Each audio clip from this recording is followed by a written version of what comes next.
아버지가 돌아가신 후 막내딸 혜린이 받은 유산은 바닷가 묘지 한 칸뿐이었습니다. 형제들은 빌딩과 토지를 받았는데 말이죠. 딸은 시집가면 남이니까 묘지면 충분해. 가족들은 비웃었습니다. 하지만 혜린이 묘비를 자세히 살펴보니 뒷면에 이상한 글귀가 새겨져 있었습니다.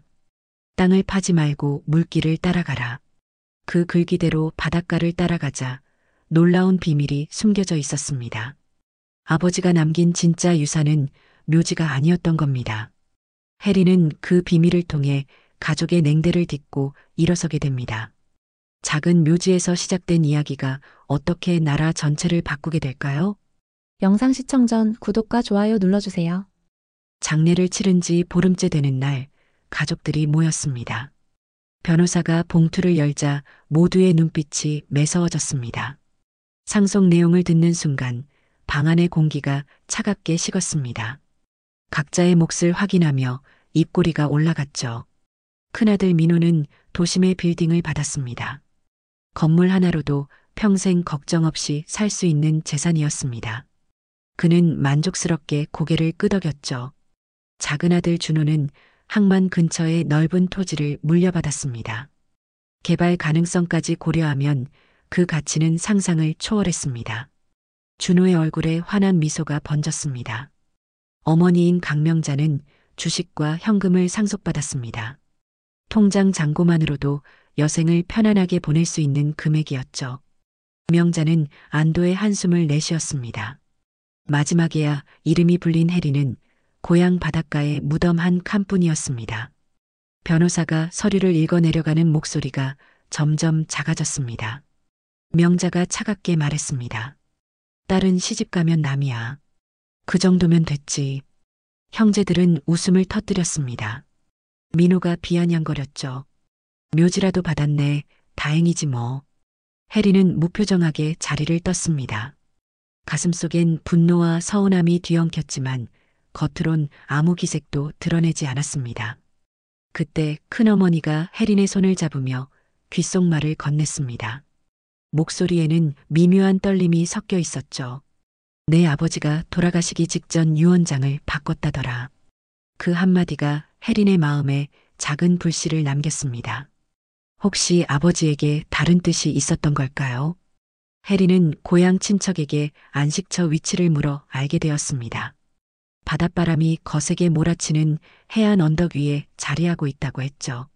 차로 2시간을 달려 도착한 그곳은 생각보다 외진 곳이었습니다. 오래된 묘비가 홀로 서 있었습니다. 주변엔 다른 무덤들도 몇 개 있었지만 아버지의 것만 유독 돋보였죠. 묘비 재질부터 남달랐습니다. 일반적인 화강암이 아닌 바닷가에서 흔히 볼 수 있는 현무암으로 만들어져 있었습니다. 혜리는 그 이유를 궁금해했죠. 앞면에는 평범한 글귀가 새겨져 있었습니다. 하지만 뒷면을 살피자 작은 글씨 2줄이 나타났습니다. 바람에 씻겨 희미해졌지만 여전히 읽을 수 있었죠. 땅을 파지 말고 물길을 따라가라. 달이 물을 데려올 때 그림자는 남쪽으로. 혜리는 손끝으로 그 문구를 더듬었습니다. 새겨진 글씨가 생각보다 깊었습니다. 아버지가 직접 새긴 것 같았죠. 바닷소리가 더욱 크게 들려왔습니다. 파도가 바위에 부딪히는 소리가 마치 암호처럼 들렸습니다. 이것은 단순한 무덤이 아니었습니다. 아버지가 마지막으로 남긴 지도였습니다. 혜린의 심장이 빠르게 뛰기 시작했습니다. 손바닥에 땀이 촉촉하게 맺혔죠. 혜린은 주변을 둘러보았습니다. 묘지에서 바다가 한눈에 내려다 보였습니다. 특히 남쪽 방향으로는 작은 등대가 보였죠. 폐등대였습니다. 이미 수십 년째 불을 켜지 않는 낡은 건물이었습니다. 하지만 아버지의 메시지와 연결지어 보니 다른 의미로 다가왔죠. 혜리는 핸드폰으로 조석표를 찾아보았습니다. 만조 시간을 확인하려고 했습니다. 오늘 6시가 만조 시간이었죠. 그 순간 파도 소리에 섞여 발걸음 소리가 들려왔습니다. 혜린이 고개를 돌렸습니다. 누군가 혜린을 지켜보고 있었던 겁니다. 나이든 여인이 천천히 다가오고 있었습니다. 백발이 바람에 흩날렸죠. 그녀의 눈빛에는 묘한 애틋함이 담겨 있었습니다. 혜린 씨 맞죠? 여인이 조심스럽게 물었습니다. 목소리는 파도 소리처럼 잔잔했죠. 혜린은 경계심을 늦추지 않았습니다. 하지만 여인의 표정에서 악의는 느껴지지 않았습니다. 오히려 그리움 같은 감정이 엿보였죠. 네, 맞습니다. 어떻게 저를 아세요? 여인이 조용히 미소를 지었습니다. 그리고 품에서 봉투 하나를 꺼냈습니다. 여인은 자신을 윤혜월이라고 소개했습니다. 아버지의 옛 동료라며 봉투를 건넸죠. 봉투는 오래되어 누렇게 변해 있었습니다. 김 사장님께서 20년 전부터 준비하신 거예요. 언젠가 당신이 이곳에 올 거라고 하시면서요. 혜리는 조심스럽게 봉투를 열었습니다. 그 안엔 낡은 해도와 조석표가 들어 있었습니다. 종이가 바스러질 정도로 오래된 것들이었죠. 그리고 아버지의 필적으로 쓰인 짧은 메모 한 장이 있었습니다. 글씨가 떨려서 급하게 쓴 것 같았습니다.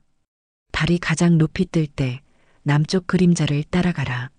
땅 아래가 아닌 바다 위에 답이 있다. 혜리는 해도를 펼쳤습니다. 빨간 펜으로 표시된 지점이 있었습니다. 안식처와 가까운 패등대를 가리키고 있었죠. 해월이 조용히 설명했습니다. 내 아버지는 젊은 시절 해양 연구를 하셨어요. 그때 이 바다의 특별함을 발견하셨죠. 무엇이 특별한가요? 조류의 흐름이 독특해요. 만조와 간조의 차이가 크고 물살이 일정한 방향으로 흘러요. 그 힘을 이용하면 큰일을 할 수 있다고 하셨어요. 혜리는 해도를 자세히 살펴보았습니다. 등대 주변으로 화살표들이 그려져 있었습니다. 물의 흐름을 나타내는 것 같았죠. 해월이 시계를 보며 말했습니다. 지금이 적기예요. 달도 밝고 만조 시간도 맞아요. 혜리는 결심했습니다. 아버지가 남긴 단서를 끝까지 따라가기로 했죠. 해월이 함께 가겠다고 했습니다. 다음 날 저녁 혜리는 만조가 되는 6시에 맞춰 패등대로 향했습니다. 해월도 약속대로 나타났습니다. 두 사람은 조용히 등대 주변을 둘러보았죠. 남쪽 그림자를 찾아보세요. 해월이 말했습니다. 혜리는 등대 남쪽 면을 살펴보았습니다. 달빛에 비친 그림자가 지면에 길게 늘어져 있었습니다. 그 그림자를 따라가자 바위 틈 사이에 녹슨 철문이 드러났습니다. 철문은 반쯤 바닷물에 잠겨 있었습니다. 만조 때만 접근할 수 있는 구조였죠.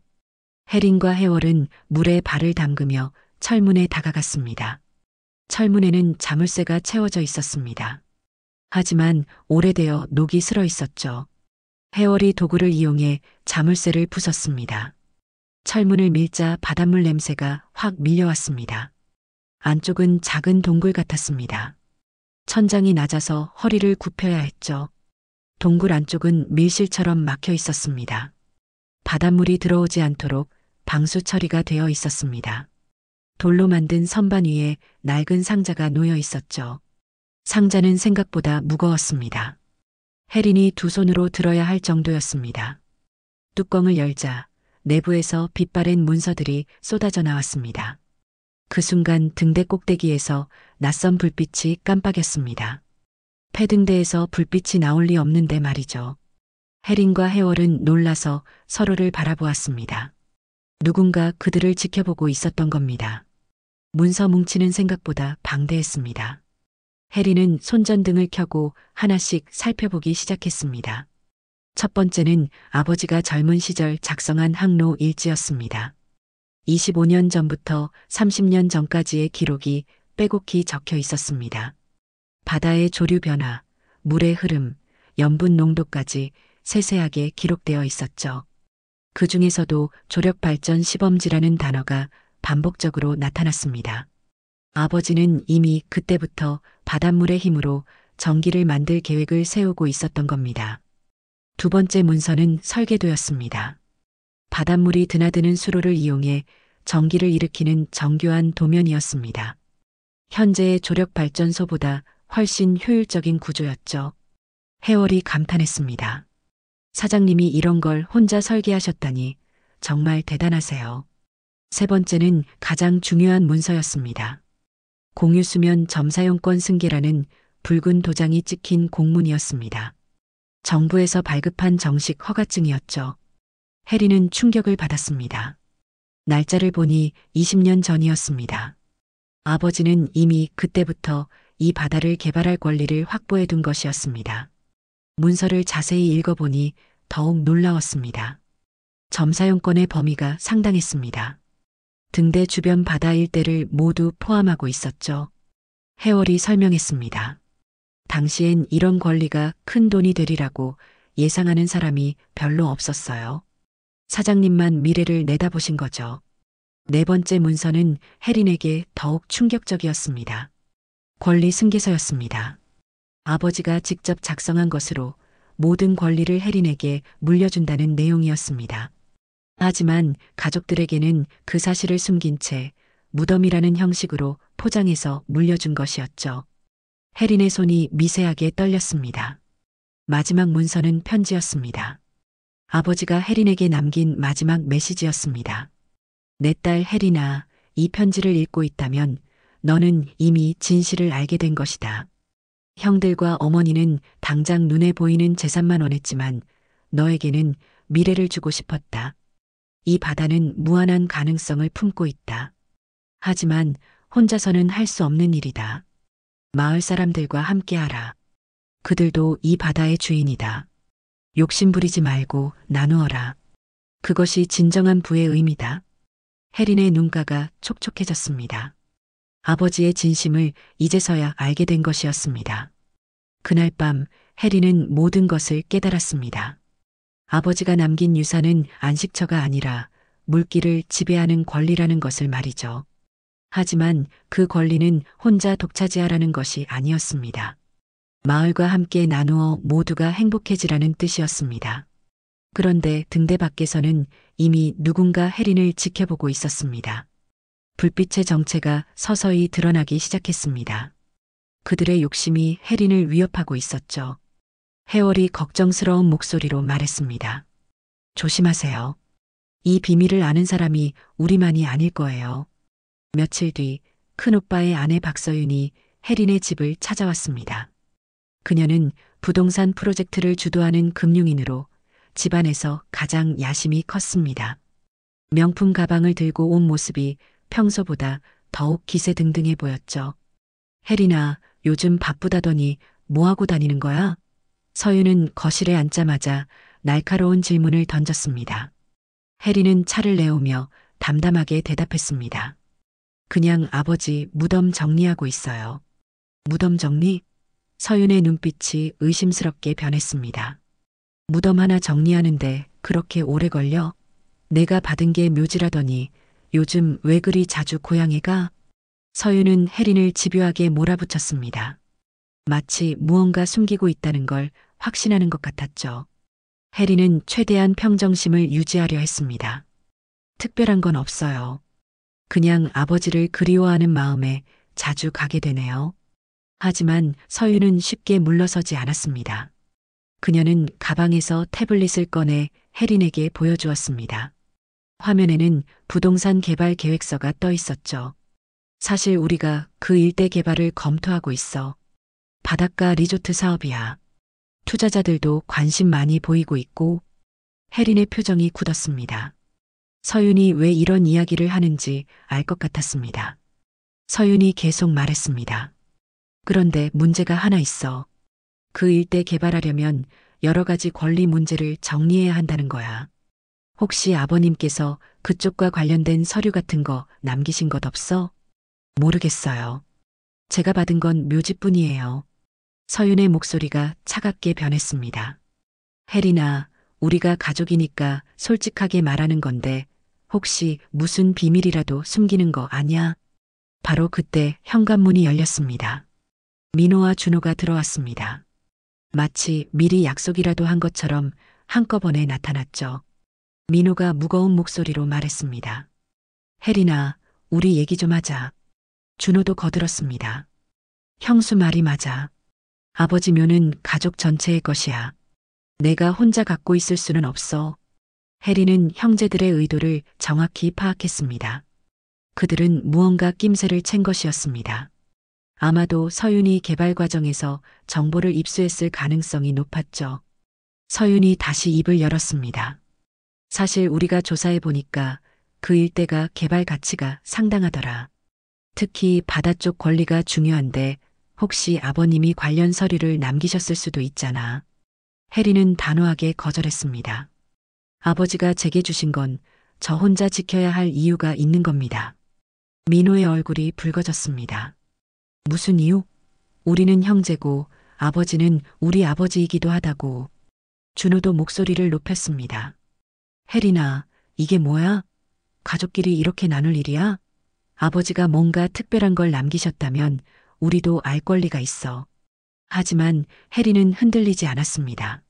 아버지의 편지가 떠올랐습니다.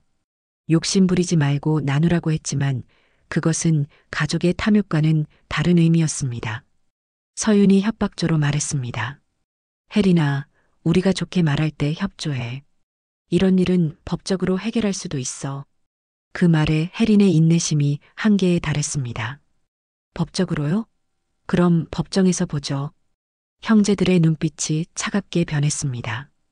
그들은 이미 계획을 세워둔 상태였습니다. 며칠 후 혜린에게 법원의 소환장이 날아왔습니다. 법정은 긴장감으로 가득했습니다. 혜린은 변호사와 함께 피고석에 앉아 있었고 형제들은 원고석에서 적대적인 시선을 보내고 있었습니다. 방청석에는 서윤과 어머니도 앉아 있었죠. 재판장이 망치를 두드리며 재판을 시작했습니다. 원고 측 변호사가 먼저 주장을 펼쳤습니다. 재판장님, 이 사건은 단순한 상속 분쟁이 아닙니다. 피고가 중요한 재산을 은닉하고 있다는 의혹이 제기되고 있습니다. 변호사는 서류 뭉치를 제출했습니다. 고인이 생전에 해당 지역과 관련된 각종 권리를 보유하고 있었다는 정황이 발견되었습니다. 특히 공유수면 이용 권리 등이 그것입니다. 혜린의 변호사가 반박했습니다. 원고 측의 주장은 추측에 불과합니다. 유언장에 명시된 상속 내용이 전부이며 피고는 정당한 상속인으로서 권리를 행사하고 있을 뿐입니다. 하지만 원고 측은 준비된 자료를 계속 제출했습니다. 서윤이 개발업체를 통해 수집한 정보들이었습니다. 해당 지역의 개발 가능성, 바다 이용 권리의 경제적 가치 등이 상세히 나와 있었죠. 민호가 증인석에 나와 진술했습니다. 아버지께서 살아계실 때 해양 관련 일을 하신다고 말씀하신 적이 있습니다. 그런데 상속 과정에서 혜린이만 특별한 걸 받았다는 것은 이해할 수 없습니다. 준호도 이어서 증언했습니다. 가족 간의 형평성을 고려할 때 숨겨진 재산이 있다면 공평하게 분배되어야 합니다. 재판부는 심각한 표정으로 변론을 들었습니다. 쟁점은 단순한 묘지가 아니었습니다. 공유수면 점사용권이라는 경제적 가치가 큰 권리를 거론하게 된 것이었죠. 혜린의 변호사는 신중하게 대응했습니다. 아직 모든 카드를 공개할 때가 아니라고 판단했기 때문입니다. 설령 그러한 권리가 존재한다고 하더라도 고인의 명확한 의사에 따라 특정인에게 승계된 것이라면 법적으로 문제가 없습니다. 원고 측 변호사가 공격적으로 나왔습니다. 그렇다면 해당 권리의 존재 여부를 명확히 해야 합니다. 피고는 진실을 숨기고 있는 것 아닙니까? 긴장된 순간이었습니다. 혜린은 가슴이 두근거렸지만 아버지의 편지를 떠올렸습니다. 진실을 말할 때가 온 것 같았습니다. 혜린이 일어나서 말했습니다. 재판장님, 제가 직접 말씀드리겠습니다. 혜린의 변호사는 항로일지와 권리 승계서를 증거로 제출했습니다. 법정이 술렁였습니다. 원고 측도 놀라는 기색이 역력했죠. 이 권리는 고인에 의해 저에게만 승계되었습니다. 유언이 명확합니다. 하지만 이것을 혼자 독차지하려는 것이 아닙니다. 혜린은 아버지의 편지 내용을 낭독했습니다. 마을 사람들과 함께 나누라는 부분에서 방청석이 조용해졌습니다. 재판부는 제출된 자료들을 꼼꼼히 검토했습니다. 공유수면 점사용권 승계서는 정부에서 발급한 정식 문서였고 법적 하자가 없었습니다. 결국 1심 판결은 혜린에게 유리하게 내려졌습니다. 무덤과 함께 수로 사용권은 전적으로 그녀의 소유임을 인정한 것입니다. 재판장이 판결문을 읽었습니다. 고인의 명확한 의사에 따라 해당 권리는 피고에게 정당하게 승계되었음을 인정합니다. 그 순간 방청석에서 서윤이 이를 악물었습니다. 그녀의 눈빛에는 분노와 질투가 뒤섞여 있었습니다. 두고 봐. 넌 결국 혼자 못 버틸 거야. 수개월의 심리와 자료 검토 끝에 재판부는 제출 증거와 행정기관 확인서를 토대로 판단을 내렸습니다. 판결이 난 직후 해리는 곧장 행동에 나섰습니다. 아버지의 뜻을 실현할 시간이었습니다. 먼저 마을 이장을 만나 상황을 설명했습니다. 이장 김봉남은 70이 넘은 노인이었습니다. 이 마을에서 평생을 살아온 터줏대감이었죠. 해린의 이야기를 듣고 깜짝 놀랐습니다. 그런 일이 있었다니 내 아버지 참 대단한 분이셨구나. 해린은 진심을 담아 말했습니다. 이장님, 저 혼자 하려는 게 아니에요. 마을 분들과 함께 해나가고 싶어요. 봉남의 얼굴에 미소가 떠올랐습니다. 해린의 진정성이 느껴졌기 때문입니다. 며칠 후 마을 회관에서 주민 설명회가 열렸습니다. 생각보다 많은 사람들이 모였습니다. 어민들, 상인들, 그리고 젊은 세대까지 다양했죠. 해린이 무대에 올라 마이크를 잡았습니다. 처음에는 떨렸지만 아버지의 편지를 생각하며 용기를 냈습니다. 안녕하세요. 저는 김혜린입니다. 오늘 여러분께 중요한 제안을 드리고 싶어서 이 자리를 마련했습니다. 해린은 아버지의 계획을 차근차근 설명했습니다. 조력발전 시설을 만들어 마을 전체가 혜택을 받을 수 있다는 내용이었습니다. 어민 한 명이 손을 들고 질문했습니다. 그런데 그게 우리 어업에 피해를 주지는 않을까요? 해린이 준비한 자료를 보여주며 설명했습니다. 오히려 도움이 됩니다. 조력발전 시설 주변으로 물고기들이 더 많이 모이거든요. 또 다른 주민이 물었습니다. 비용은 어떻게 조달하시려고요? 정부 지원금을 받을 수 있어요. 그리고 민간 투자도 유치할 계획입니다. 하지만 가장 중요한 건 협동조합을 만드는 거예요. 해리는 구체적인 계획을 제시했습니다. 마을 주민 여러분이 조합원이 되어 함께 운영하는 겁니다. 수익도 공평하게 나누고요.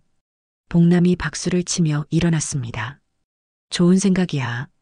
우리 마을이 다시 살아날 수 있겠구나. 다른 주민들도 하나둘씩 동조하기 시작했습니다. 젊은 어민 한 명이 말했습니다. 전기요금 걱정 없이 살 수 있다면 정말 좋겠어요. 상점을 운영하는 아주머니도 손을 들었습니다. 관광객들도 많이 올 것 같은데 우리 가게에도 도움이 되겠네요. 분위기가 점점 좋아졌습니다. 해리는 마지막으로 중요한 약속을 했습니다. 이 물길을 개발하되 무분별하게 파괴하지 않겠습니다.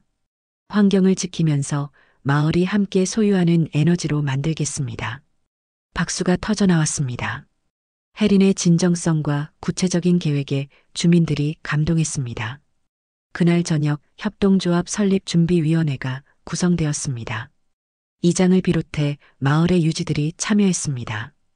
해린은 조합장으로 추대되었죠. 준비 과정은 생각보다 순조로웠습니다. 정부에서도 친환경 에너지 정책에 맞다며 적극 지원해 주었습니다. 사전 검토와 본 평가를 거쳐 수개월 만에 조건부 통과했고 보완안, 어초, 설치 서식지 모니터링이 반영되었습니다. 드디어 첫 터빈 설치 공사가 시작되었습니다. 마을 사람들이 모두 나와 구경했습니다.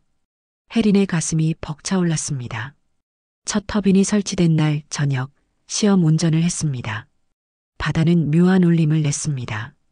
물살이 기계를 돌리며 불빛을 밝혔습니다. 마을은 수십 년 만에 환하게 빛났습니다.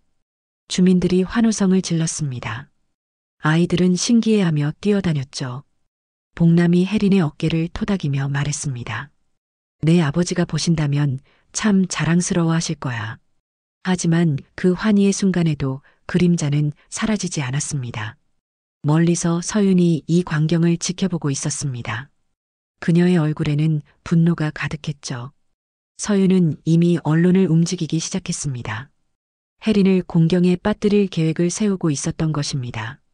조력발전소 가동 소식이 알려진 지 며칠 후 지역신문에 충격적인 기사가 실렸습니다. 해리는 아침 일찍 마을 이장으로부터 급한 전화를 받았습니다. 해리나, 큰일 났어. 신문 봤어? 해리는 급히 신문을 구해 읽어보았습니다. 헤드라인이 눈에 들어왔습니다. 막내딸, 조력발전 독점, 환경 파괴 우려 제기. 기사 내용은 더욱 충격적이었습니다. 해린이 가족을 속이고 혼자 큰 이익을 챙기려 한다는 식으로 왜곡되어 있었습니다. 그리고 환경단체의 우려 목소리도 크게 다뤄졌습니다. 기사를 자세히 읽어보니 정보 제공자가 누군지 짐작할 수 있었습니다. 서윤이 언론 플레이를 시작한 것이었습니다. 해리는 마을 회관으로 달려갔습니다. 주민들이 웅성거리며 모여 있었습니다. 분위기가 어수선했죠. 한 주민이 걱정스럽게 말했습니다. 혜린 씨, 이거 정말 괜찮은 거 맞아요? 신문에서는 환경 파괴 위험하다고 하는데요. 또 다른 주민도 불안해했습니다. 우리가 괜히 큰일에 휘말린 건 아닐까요?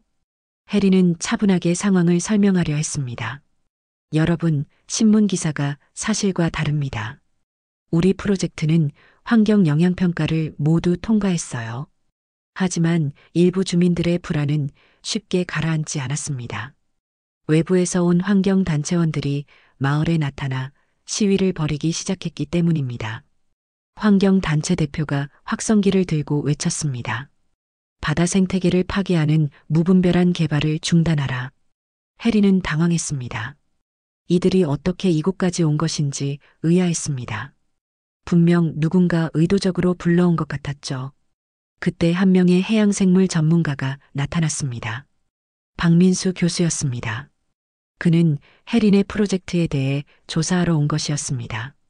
박 교수는 며칠간 현장을 꼼꼼히 살펴보았습니다.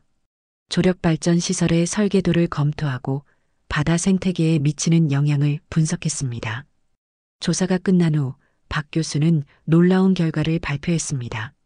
이 정도로 친환경적인 설계는 보기 드뭅니다. 오히려 해양 생태계에 도움이 될 것 같습니다. 박 교수의 전문적인 설명이 이어졌습니다. 조력발전 시설 주변으로 새로운 서식지가 형성되고 물고기들이 더 많이 모이게 됩니다. 기존 생태계를 파괴하는 것이 아니라 확장하는 효과죠. 환경단체원들도 전문가의 설명을 듣고 고개를 끄덕였습니다. 그들도 처음에는 잘못된 정보에 기반해서 반대했던 것이었습니다. 환경단체 대표가 사과했습니다. 죄송합니다. 우리가 정확한 정보를 확인하지 않고 성급하게 행동했네요. 여론이 다시 해린 편으로 기울기 시작했습니다. 하지만 더 중요한 것은 마을 주민들의 직접적인 증언이었습니다. 이장 김봉남이 기자들 앞에서 당당하게 말했습니다. 혜린이는 처음부터 우리와 함께하겠다고 했어요. 혼자 이익 챙기려고 한 적 없습니다. 어민 대표도 증언에 나섰습니다. 조력발전소 생긴 후로 고기가 더 잘 잡혀요. 전기요금도 절약되고 일석이조입니다. 상점 운영자들도 한 목소리로 지지했습니다. 관광객들이 늘어서 매출이 올랐어요. 마을 전체가 활기를 되찾았습니다. 지역 방송국에서 특집 다큐멘터리를 제작했습니다. 바다를 살린 딸이라는 제목으로 혜린의 이야기를 조명했습니다. 다큐멘터리는 큰 반향을 일으켰습니다. 전국에서 견학 신청이 쇄도했습니다. 혜린의 프로젝트가 모범 사례로 주목받기 시작한 것이었습니다. 하지만 서윤은 이런 상황이 더욱 못마땅했습니다. 자신의 계획이 완전히 실패로 돌아간 것이었습니다. 서윤은 분노에 차서 더욱 극단적인 방법을 계획하기 시작했습니다. 언론 플레이가 실패했으니 이제는 직접 행동에 나서기로 한 것이었죠. 그녀는 밤늦게 전화를 걸어 수상한 사람들과 접촉했습니다. 혜린의 프로젝트를 물리적으로 방해할 계획을 세우고 있었던 것입니다. 혜린은 이런 움직임을 전혀 모르고 있었습니다. 여론이 호전되어 안심하고 있었죠. 하지만 진짜 위험은 이제부터 시작되려 하고 있었습니다. 어느 깊은 밤 조력발전소 건설 현장에 검은 그림자들이 움직였습니다. 서윤이 고용한 사람들이었습니다. 그들의 목적은 터빈 장비를 파괴하는 것이었죠. 하지만 혜린은 이미 경비 시스템을 강화해둔 상태였습니다. 마을 주민들도 자발적으로 야간 순찰을 돌고 있었습니다. 밤 11시경 경비원 박철수가 수상한 움직임을 포착했습니다. 몇 명의 사람들이 터빈 근처에서 무언가를 시도하고 있었습니다. 박철수는 즉시 경찰에 신고했습니다. 그리고 혜린에게도 급히 연락했습니다. 혜린 씨, 큰일입니다. 누군가 발전소를 망가뜨리려고 해요. 혜린은 급히 현장으로 달려갔습니다. 경찰도 거의 동시에 도착했습니다. 침입자들은 당황해서 도망치려 했지만 이미 포위된 상태였습니다. 그중 한 명이 붙잡혔습니다. 경찰의 조사 결과 그는 서윤으로부터 돈을 받고 파괴 공작을 하려던 것이었습니다. 경찰이 서윤의 집으로 향했습니다. 서윤은 자신의 계획이 발각된 것을 알고 극도로 당황했습니다. 저는 그런 일에 관여한 적 없어요. 서윤이 발버둥쳤지만 증거는 명확했습니다. 붙잡힌 사람이 서윤과의 통화 녹음까지 제출했습니다. 서윤의 목소리가 또렷하게 들렸습니다. 터빈만 고장내면 돼. 사람 다치게 하지는 말고. 서윤은 결국 경찰에 연행되었습니다. 이 소식은 곧 민호에게도 전해졌습니다. 민호는 충격을 받았습니다. 자신의 아내가 이런 일을 저질렀다는 사실을 믿을 수 없었습니다. 내 아내가 이럴 줄은 몰랐다. 민호는 즉시 혜린을 찾아갔습니다. 그는 진심으로 사과했습니다. 혜린아, 정말 미안하다. 내가 아내를 제대로 못 봤어. 혜린은 담담하게 대답했습니다. 오빠 가족이니까 이해해요. 하지만 이제는 서로 다른 길을 가야겠어요. 민호는 고개를 끄덕였습니다. 그리고 중요한 결정을 내렸습니다. 나는 서윤과 이혼할 거야. 더 이상 함께 살 수 없어. 이 사건은 가족관계에 큰 변화를 가져왔습니다. 준호도 혜린을 찾아와 사과했습니다. 혜린아, 우리가 너무 욕심을 부렸어. 아버지 뜻을 제대로 이해하지 못했지. 어머니 명자도 마침내 혜린 앞에 나타났습니다. 그녀의 얼굴에는 후회가 가득했습니다. 딸아, 엄마가 잘못했다. 내가 얼마나 훌륭한 일을 하고 있는지 이제야 알겠어. 혜린은 가족들의 사과를 받아들였습니다. 하지만 상처는 쉽게 아물지 않았습니다. 서윤의 계획은 완전히 실패로 돌아갔습니다. 오히려 그녀의 파괴 공작이 알려지면서 혜린에 대한 동정 여론이 더욱 높아졌습니다. 무너진 건 가정뿐만이 아니었습니다. 서윤이 꾸몄던 부동산 투자 계획도 함께 무너졌습니다. 투자자들이 모두 발을 뺀 것이었습니다. 서윤에게 남은 건 공허한 욕망과 잿빛 후회뿐이었습니다. 구치소에서 그녀는 자신의 어리석음을 뼈저리게 느꼈습니다. 혜린은 이 모든 시련을 겪으면서 더욱 성숙해졌습니다. 가족의 배신과 외부의 공격을 모두 이겨낸 것이었습니다. 그리고 그 과정에서 진정한 가족의 의미를 깨달았습니다. 혈연보다 중요한 것은 서로를 이해하고 존중하는 마음이라는 것을 말입니다. 한편 혜린의 책상 위에는 새로운 문서가 놓여 있었습니다. 정부에서 보낸 공문이었습니다. 그 속에는 국가시범지 지정 통지서라는 글귀가 선명했습니다. 혜린의 프로젝트가 국가적으로 인정받게 된 것이었습니다. 이제 더 큰 꿈을 향해 나아갈 시간이었죠. 국가시범지 지정과 함께 마을은 놀라운 속도로 변화했습니다. 정부의 대대적인 지원이 시작되었고 조력발전소는 더욱 확장되었습니다. 혜린은 매일 아침 바다를 바라보며 아버지를 생각했습니다. 1년 후 조력발전소와 담수화 시설이 완공되었습니다. 마을 아이들은 이제 맑은 물을 마시며 자랐습니다. 깨끗한 전기로 불을 밝히고 안정적인 일자리로 가족을 부양할 수 있게 되었죠. 혜린은 약속대로 공익기금을 만들었습니다. 조력발전소 수익의 일부를 떼어내 어촌 청년들의 창업을 지원했습니다. 또한 독립운동 후손들을 위한 장학사업도 시작했습니다. 마을 청년 김태연이 혜린을 찾아왔습니다. 혜린 누나 덕분에 제가 수산물 가공업체를 차릴 수 있게 됐어요. 정말 감사해요. 대학생 이소영도 장학금을 받게 되었습니다. 할아버지가 독립운동 가셨는데 이런 도움을 받을 줄 몰랐어요. 열심히 공부해서 마을에 도움이 되는 사람이 될게요. 혜린의 이야기는 전국으로 퍼져나갔습니다. 수많은 언론들이 취재를 요청했고 외국 방송사들도 관심을 보였습니다. 해외 공영방송에서 온 기자가 인터뷰했습니다. 작은 묘지에서 시작된 기적, 바다를 살린 딸의 이야기가 전 세계의 주목을 받고 있습니다. 국제뉴스 채널도 특집 프로그램을 제작했습니다. 묘비에서 시작된 딸의 유산이라는 제목으로 혜린의 이야기를 조명했습니다. 국제기구의 지속가능 포럼에서도 초청 연사로 혜린을 부르게 되었습니다. 지속 가능한 에너지 개발의 모범 사례로 소개된 것이었습니다. 혜린은 유엔 연단에서 당당하게 말했습니다. 진정한 발전은 혼자 이루는 것이 아닙니다. 지역 공동체와 함께할 때 비로소 의미가 있습니다. 청중들이 기립박수를 보냈습니다. 혜린의 철학과 성과에 감동받은 것이었습니다. 귀국 후 혜린에게는 더 큰 제안들이 쏟아졌습니다. 대기업들이 혜린의 모델을 다른 지역에도 적용하고 싶어 했습니다. 하지만 혜린은 신중했습니다. 무분별한 확장보다는 각 지역의 특성에 맞는 발전이 중요하다고 생각했기 때문입니다.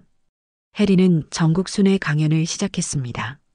농촌과 어촌 지역을 직접 방문해 주민들과 대화하며 맞춤형 발전 방안을 제시했습니다. 강원도 어촌 마을에서 한 할머니가 말했습니다. 우리도 혜린 씨처럼 할 수 있을까요? 혜린이 따뜻하게 대답했습니다. 할머니, 모든 곳에는 그만의 보물이 있어요. 함께 찾아보면 돼요. 이런 활동을 통해 전국 곳곳에서 지역 맞춤형 발전 프로젝트가 시작되었습니다. 혜린의 철학이 전국으로 퍼져나가는 것이었습니다. 한편 가족관계도 점차 회복되었습니다. 민호는 이혼 후 새로운 삶을 시작했습니다. 그는 혜린의 프로젝트에 자원봉사자로 참여하기 시작했습니다. 혜린아, 내가 도울 일이 있으면 언제든 말해. 준호도 자신의 토지 일부를 친환경 농업단지로 조성해 마을과 연계하기 시작했습니다. 어머니 명자는 마을 노인정에서 자원봉사를 하며 보람을 찾았습니다. 이제야 진짜 행복이 뭔지 알겠어. 서유는 출소 후 완전히 달라진 사람이 되었습니다. 그녀는 혜린을 찾아와 진심으로 사과했습니다. 혜린아, 정말 미안해. 내가 너무 욕심만 부렸어. 혜린은 서윤도 용서했습니다. 복수나 원망보다는 화해와 상생이 더 중요하다고 생각했기 때문입니다. 3년 후 혜린의 마을은 완전히 새로운 모습이 되었습니다. 깨끗한 에너지로 움직이는 친환경 마을의 대표 모델이 된 것이었습니다. 아버지의 묘비 앞에는 새로운 비문이 세워졌습니다. 사랑하는 아버지, 차가운 겉모습 뒤 따뜻한 뜻을 남기셨습니다. 그 물길은 이제 모두의 길이 되었습니다. 혜린은 매일 저녁 바다를 바라보며 아버지께 보고했습니다. 아버지, 약속 지켰어요. 혼자가 아닌 모두와 함께 행복해지는 길을 찾았어요. 파도 소리가 아버지의 대답처럼 들려왔습니다. 바다와 묘비가 어우러진 그 순간 진정한 유산의 의미가 완성되었습니다. 혜린의 이야기는 끝나지 않았습니다. 새로운 세대들이 그녀의 정신을 이어받아 더 나은 세상을 만들어가고 있었습니다. 물길은 계속 흘러갔습니다. 그리고 그 물길 따라 새로운 희망들도 함께 흘러가고 있었습니다. 오늘 사연은 여기까지입니다.